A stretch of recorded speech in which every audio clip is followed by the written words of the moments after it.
Alhamdulillah, bersyukur kita kepada Allah Jalla fi'ulah dengan nikmat, anugerah dan karunia darinya, dengan taufik, dengan bantuan dan kemudahan darinya tabaraka wa ta'ala, kita dapat melaksanakan ibadah dan taqarrub kepada Allah Azza wa Jalla.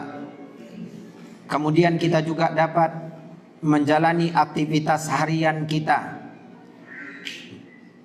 Alhamdulillah alladzi bi ni'matihi tatimmus shalihat.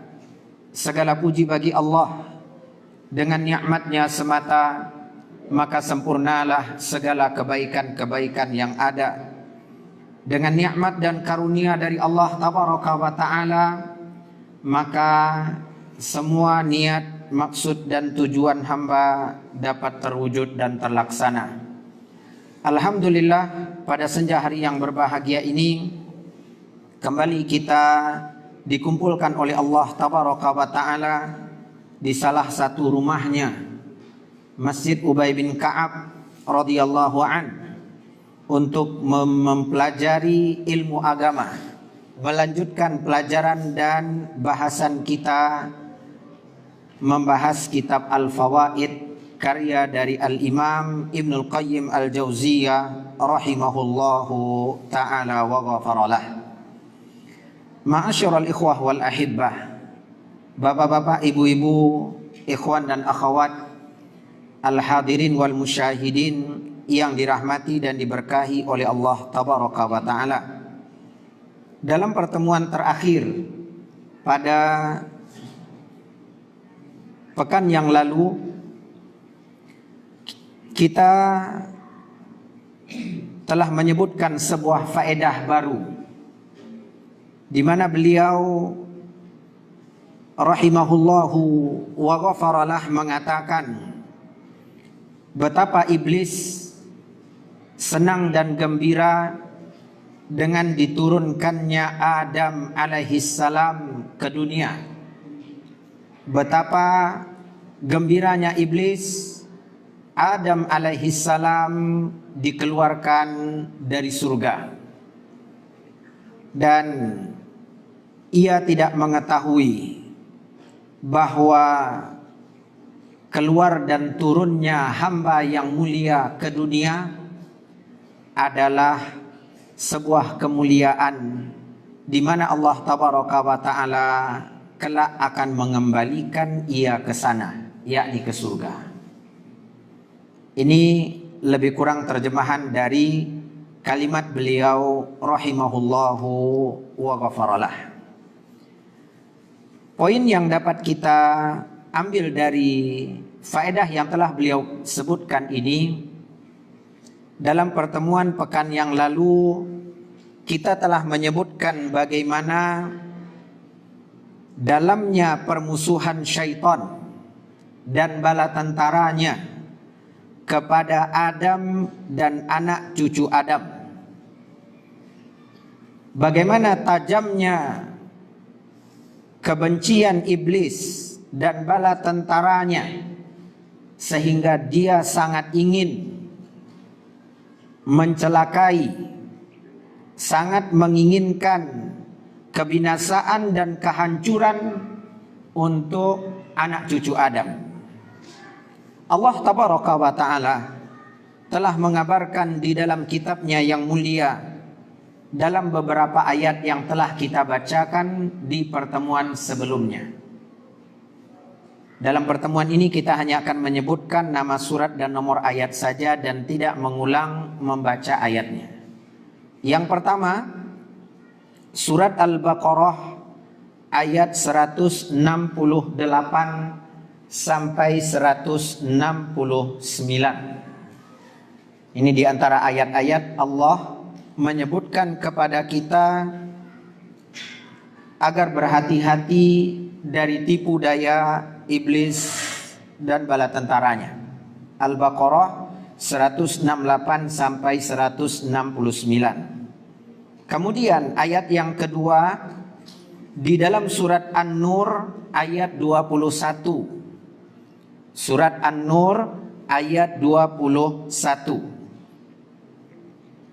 Kemudian yang ketiga, Allah tabaraka wa ta'ala mengatakan di ayat ke-6 dari surat Fatir.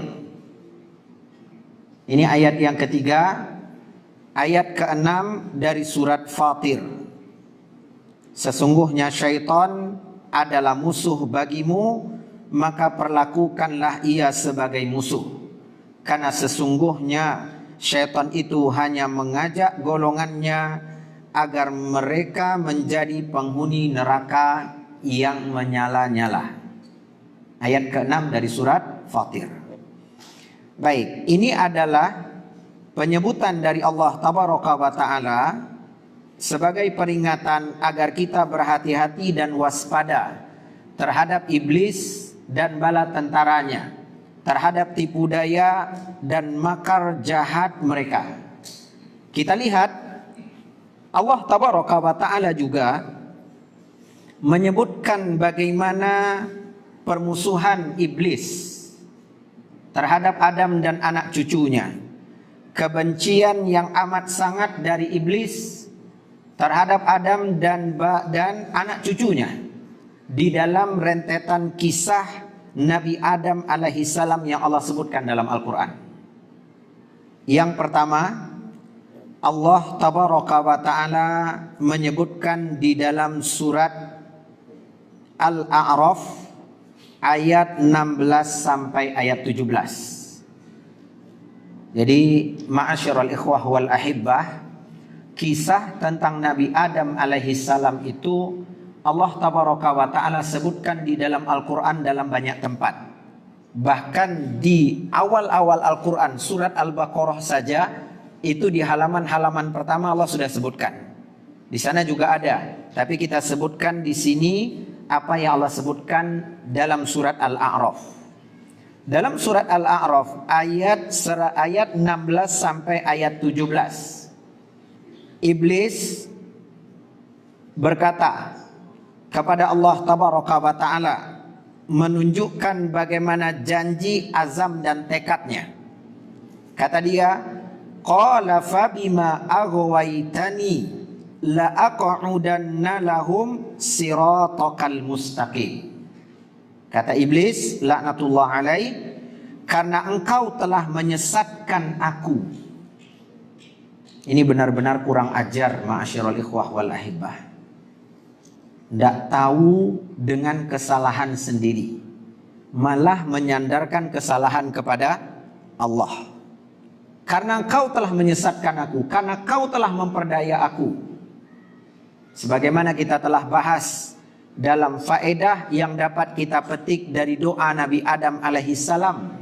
Ini salah satu kerugiannya iblis, di mana dia tidak menyadari kesalahannya, kemudian menyandarkan kesalahan itu kepada Allah tabaraka wa ta'ala. Bertolak belakang dengan Nabi Adam.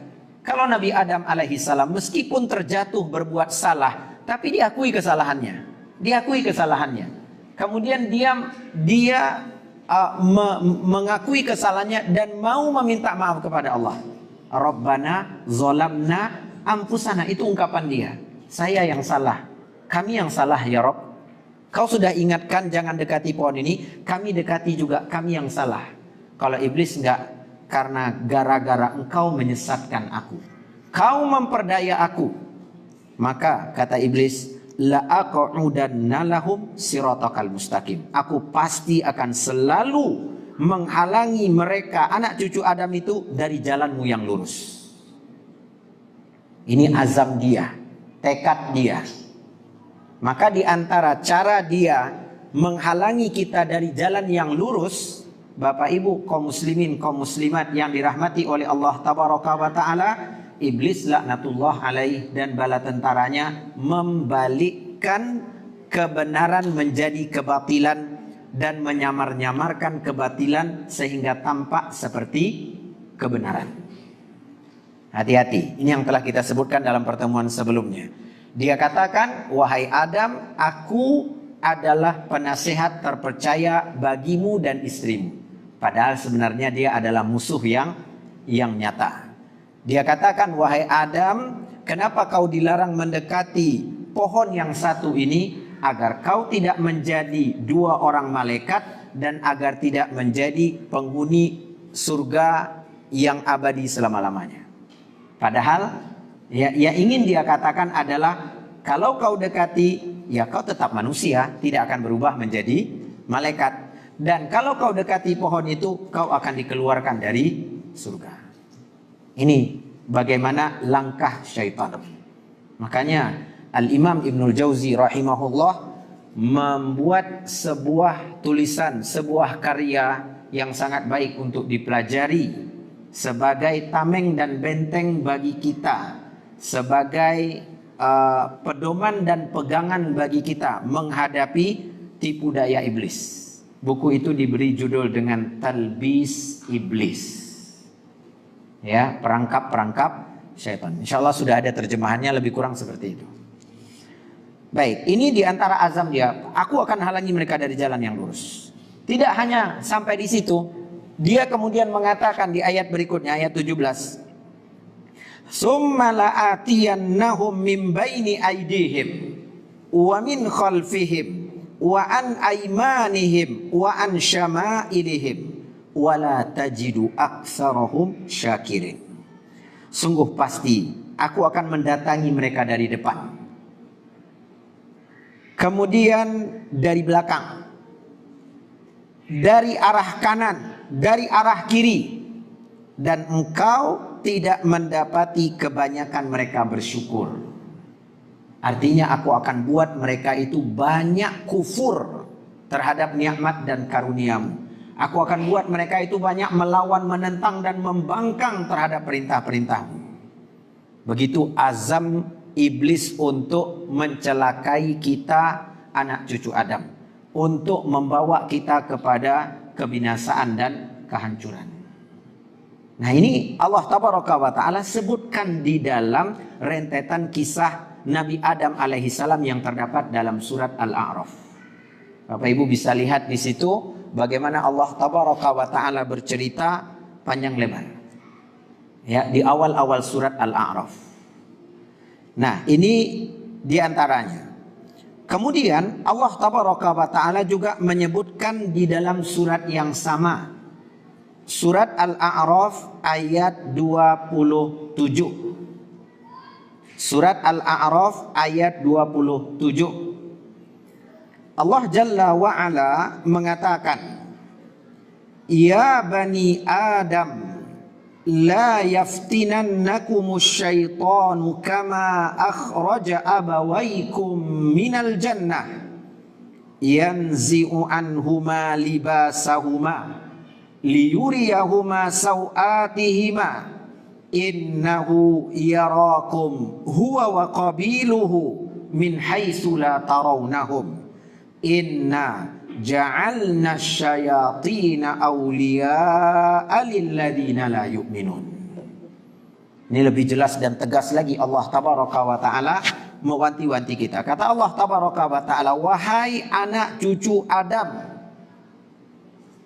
Kita yang dipanggil, wahai anak cucu Adam, janganlah sampai kamu tertipu, jangan sampai kamu terpedaya, jangan sampai kamu terlena oleh syaitan, sebagaimana halnya dia telah mengeluarkan ibu bapakmu dari surga dengan menanggalkan pakaian keduanya untuk memperlihatkan aurat keduanya. Sesungguhnya dia dan pengikutnya dapat melihat kamu dari suatu tempat yang kamu tidak bisa melihat mereka.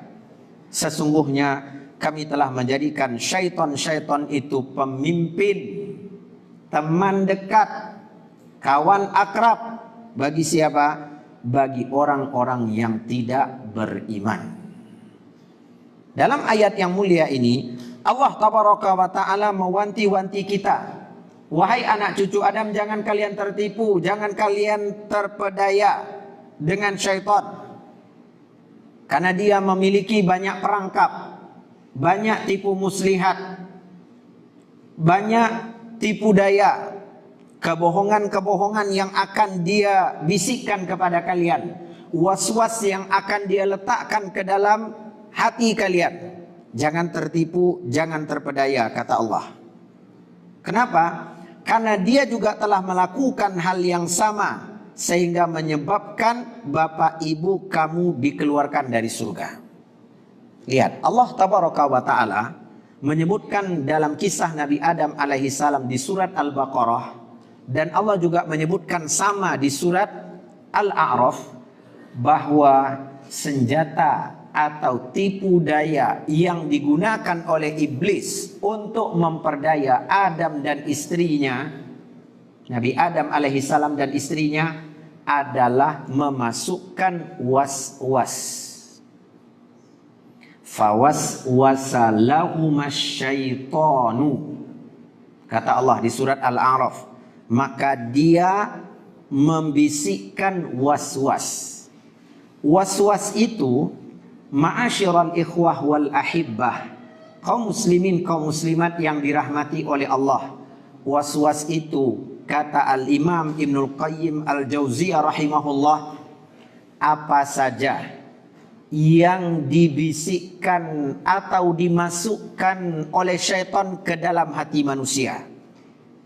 Was-was itu apa saja yang dibisikkan atau dimasukkan oleh syaitan ke dalam hati manusia.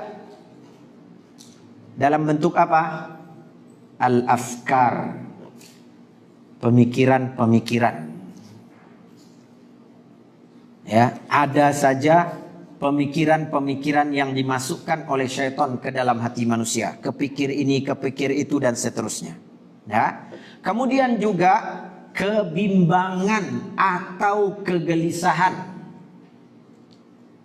Ada saja kebimbangan, ya, kegelisahan. Sebagai contoh misalnya dari sekian banyak contoh, infak atau enggak ya? Kenapa? Karena ini kan lagi pandemi, Pak Ustaz. Ya, kalau infak hari ini, besok mau makan apa? Begitu. Kalau memang infak juga, di antara was-wasnya adalah apa? Tengok elok-elok Pak. Khawatir apa salam dia. Apa dia berinfak 10.000, tambah PT 1.000. Nah. Padahal bismillah, masukkan aja. Ternyata benar, mau infak 10.000 terkeluarkan 100.000. Mau ditarik lagi, ya, orang udah lihat. Hebat Pak Haji. Pandemi infaknya 100.000. Nah, itu diantara dia. Atau buka betul dompet tuh baik-baik, cari uang yang sudah usang, yang ada hampir-hampir koyak itu. Nah, itu infakkan. Padahal kita sendiri mengambilnya, kita memejamkan mata. Aduh, kenapa uangnya ada di dompet saya? Dari mana datangnya? Gitu. Kita aja geli mengambilnya. Kita nggak suka. Itu yang kita infakkan. Itu was-wasnya syaitan. Makanya dibangkitkannya kekhawatiran dalam diri kita. Nanti kalau infak miskin. Kalau infak nanti fakir.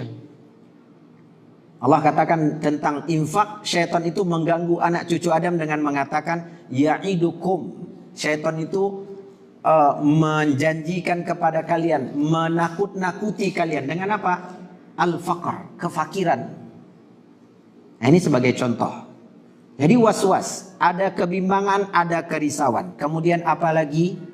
Kata beliau rahimahullah, di antara bentuk was-was yang syaitan masukkan ke dalam hati manusia setelah pemikiran, kebimbangan atau kegelisahan adalah az-zununus sayyi'ah, prasangka buruk. Hati-hati ma'asyiral ikhwah wal ahibbah, kaum muslimin, kaum muslimat, hadirin dan hadirat, terhadap prasangka buruk. Ketika itu ada di dalam diri kita, maka hendaknya kita menyingkirkannya. Apalagi nggak ada bukti. Ya, kalau misalnya sebagai seorang suami, Pak, Bapak ada merasa curiga kepada istri, saya WA Ustaz, nggak dibalas-balas. Dilihat di situ, terlihat dibaca. Kan dia sekarang nih jejak rekam digital itu tahu gitu. Nak dua betak terbaca WA bang dua. Jan baduto kau. Karena terbuka di situ nampak si ibu terlihat membuka jam WA itu dikirim jam 2 siang gitu. Ya, sampai sore masih buka. Sebelum itu juga masih buka. Ketahuan. Itu was-was. Kenapa WA saya di skip aja, dibaca begitu aja tapi nggak dibalas atau dilewatkan?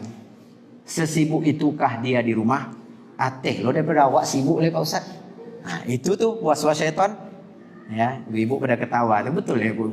Kejadian. Nah, seperti itu was-was syaitan. Sehingga suami di luar bimbang.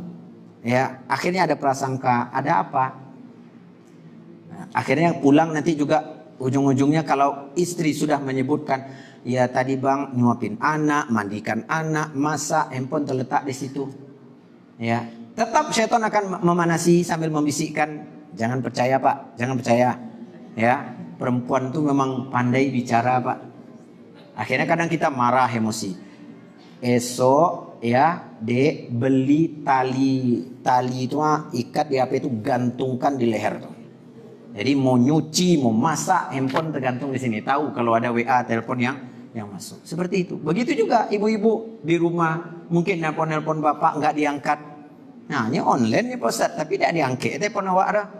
Ya, ada apa? Mungkin bapak sedang nyetir, sedang di atas sepeda motor, banyak hal. Tapi ya, syaitan menafikan semua alasan itu. Yang ada adalah bisa jadi dia sibuk dengan kawannya, bisa jadi ketemu dengan teman lamanya, bisa jadi ada will wanita idaman lain, nah, macam-macam yang dihadirkan.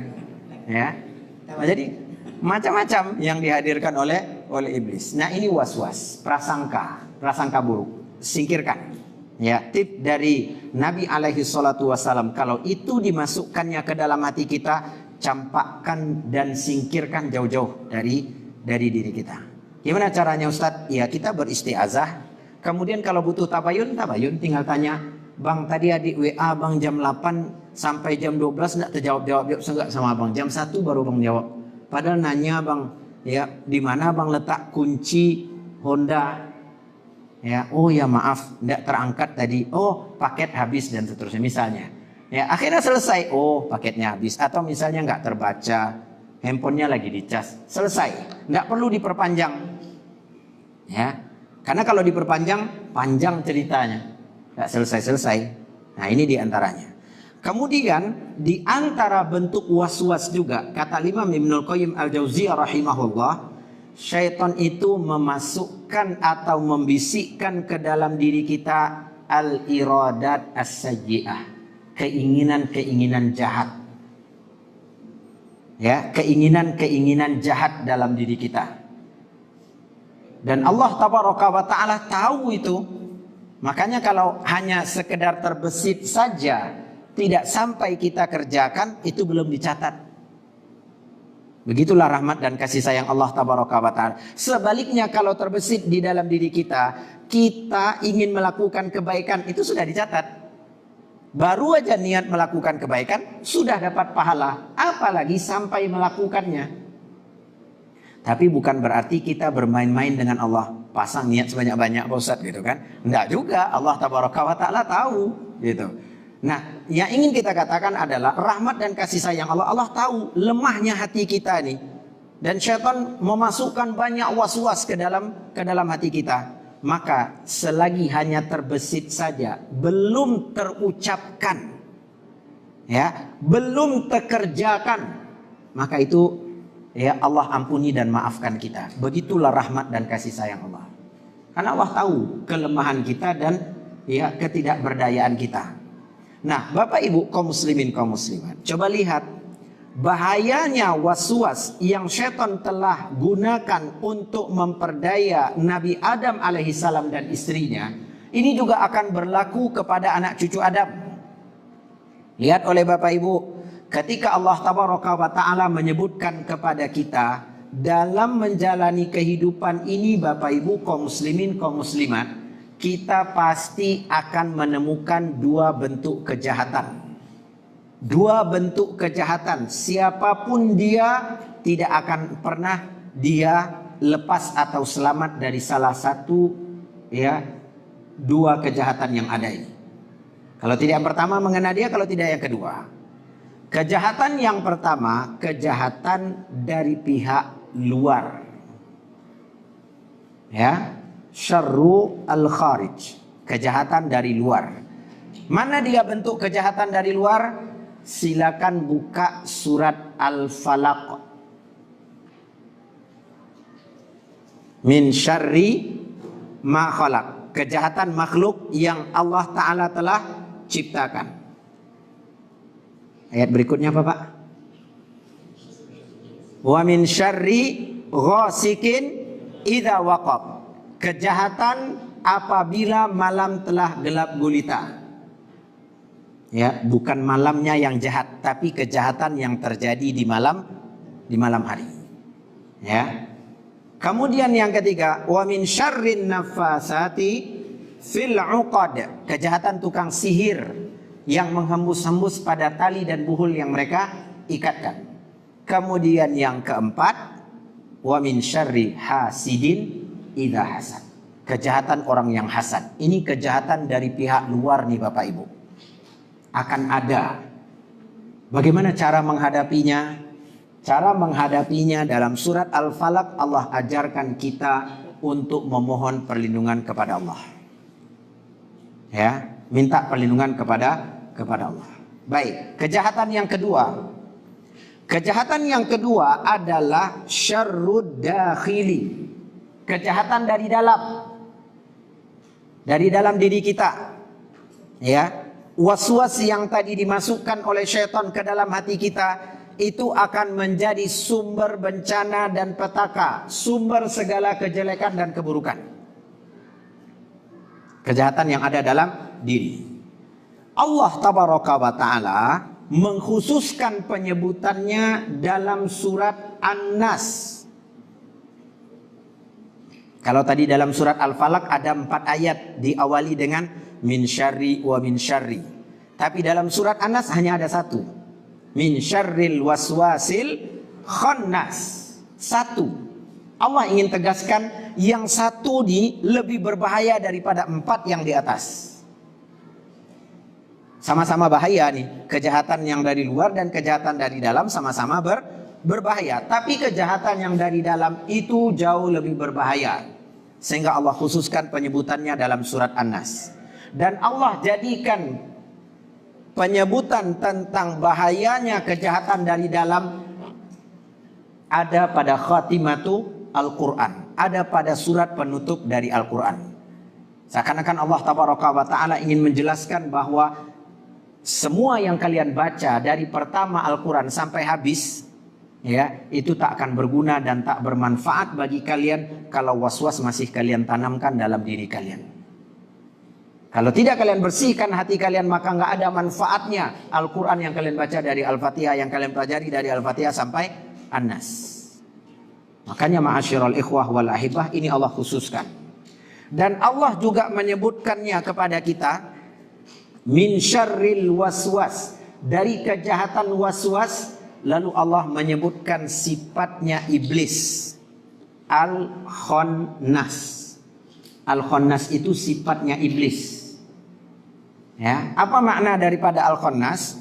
Yang pergi ketika hamba ingat kepada Allah dan datang kembali ketika hamba lalai dari mengingat Allah. Jadi dia nggak benar-benar pergi. Jangan Bapak Ibu mengira mentang-mentang kita beristiadzah lalu kemudian dia pergi. Dia pergi, tapi dia akan merencanakan untuk datang kembali dengan tipu daya berikutnya. Makanya kalau kita makan baca basmalah, ya udah nggak bisa ikut makan dia. Kemudian kita minum baca basmalah, nggak bisa ikut makan dia. Lalu kemudian ketika hujan mulai turun ya dengan lebat deras, ya kita pun kemudian sambil baring-baring asik main handphone kita, akhirnya langsung tertidur, lupa baca zikir sebelum tidur, dia dapat numpang tidur bersama kita. Itu dia. Ibu apa Ustaz? Dingin di luar. Ya. Jangan kasihan dengan, jangan pernah mengasihani dia, karena dia juga tidak pernah mengasihani kita. Pura-pura kasihan aja sebenarnya. Tapi sebenarnya ingin apa? Mencelakai kita. Nah, makanya Allah katakan khannas, dia akan pergi ketika kita ingat kepada Allah, tapi datang kembali ketika kita lalai dari mengingat Allah. Begitulah Allah mengungkapkan ya kebencian dan permusuhan iblis terhadap anak cucu Adam.